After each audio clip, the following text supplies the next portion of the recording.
Hello everybody, welcome back to Screen Stars. I'm here today to bring you my review for the 2021 horror film, The Legend of Fall Creek. This film is directed by Anthony Hall and Ryan McGonigal, and it stars Frank Brantley, Alton Clement, Kurt Clenderin, Christopher Damaki, Ben Guppy, Christy Keller. And it focuses on a small town. There is a guy who is coming back home, Reggie. He's coming back home to a small town, a town that has got a history. Now, there was something that happened at Diablo's Den about 20 years previously, something pretty horrific. And so he's catching up with all his old friends and stuff, and there is a party that's taking place that night. Halloween party, I think it is.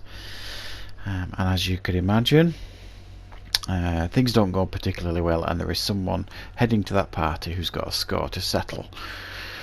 So that's essentially the story of the film here. Now, the thing with this film is, it starts off, I think, really well. It goes for the grindhouse approach, and it's actually quite clever, and it if you like, it tries to cover up some of its shortcomings by going down this grindhouse route, and the humour in it at times really works for the film. You know, at the very beginning there's a guy in a car who has this hilarious conversation with his girlfriend about how He-Man is a gay recruitment cartoon. You know, I mean, there's dialogue like that that's in it. It's genius at times. You know what I mean? It's very, very cleverly written at times, some of the dialogue. And we're introduced to these characters. Some of the acting's not half bad at all in the film. Some of the actors are, you know, really going for it and really trying.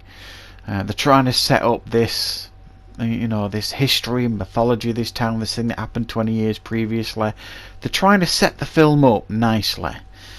And then the rest of the film falls into bog standard slasher genre, and not really a good slasher genre at that, which I think is a real shame. They spent all this time and effort to like set up this film, if you like, with the beginning and the setup and all the rest of it, and then it just falls into standard horror trope, slasher trope type things that you would see in movies like that a million times over. There's some odd shot choices by the director or stroke directors at times. You can't see what's going on. It's very blurry. It's trying to be right psychedelic in its approach and mysterious, and you know, you can't see everything that's going on, and that's okay initially, I guess, for maybe the first couple of times they do it, and then it gets frustrating. You know, you can't really see what's going on. There's even a scene where someone's killed in the shower. Obviously we know what that's been copied from, and at times it feels original. At times it feels like they've really made an effort to approach the genre slightly differently, and then at times it just feels like a tired clone of better films, which is a real shame. It's almost like they ran out of ideas, or maybe ran out of budget. I'm not really sure. I think they could have done a lot more with it. I mean, the slasher film, A Halloween Party, has been done to death. There are, you could argue they do approach it slightly differently. There's a couple of characters that feel like they are big players in the film when they're first introduced, and they're kind of taken out fairly quickly by the antagonist, and then it tries to give you this twist ending that again for me felt a little bit lazy. So what we've got here is a bit of an unbalanced film, a little bit of a mismatch of a film that misses the mark, I think, somewhat. I think if they'd have stuck with the initial first 20, 30, 45 minutes of the film, the first half of the film, let's say, if they'd have stuck with that tone, it could have really worked. You know, they even try and even some of the conversations are interesting. I mean, sometimes in low budget films they'll stick people in a cafe or something having a conversation, and it's about nothing, doesn't make any sense, but because some effort has been put into the script and it's acted reasonably well, you don't mind some of the dialogue scenes. They almost feel like they're going for the Quentin Tarantino approach, when people just talk about nothing, but you still want to listen anyway because it's filmed and acted impressively.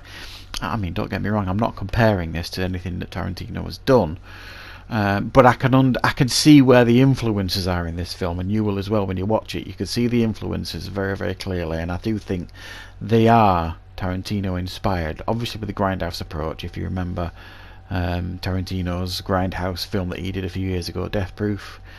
So they're going for that, and then that does work a little bit, and then they just kind of fall into the usual tropes by the end of the film. It just turns into a typical horror slasher, not a particularly good one. So this one I think could have really been far better. I was disappointed with the second half of the film, but more impressed with the first half of the film. The setup was done much better. So I'm going to give it a 4.5 out of 10. An interesting idea, some interesting stuff going on in the film. If you're a fan of the slasher genre, you might appreciate some of the things they're doing here. So I hope you enjoyed my review for The Legend of Fall Creek. It is out very, very shortly on VOD, etc. So I hope you check it out if you have the opportunity. So thanks for watching, everybody. I will be back, obviously, with more content on the channel very, very soon.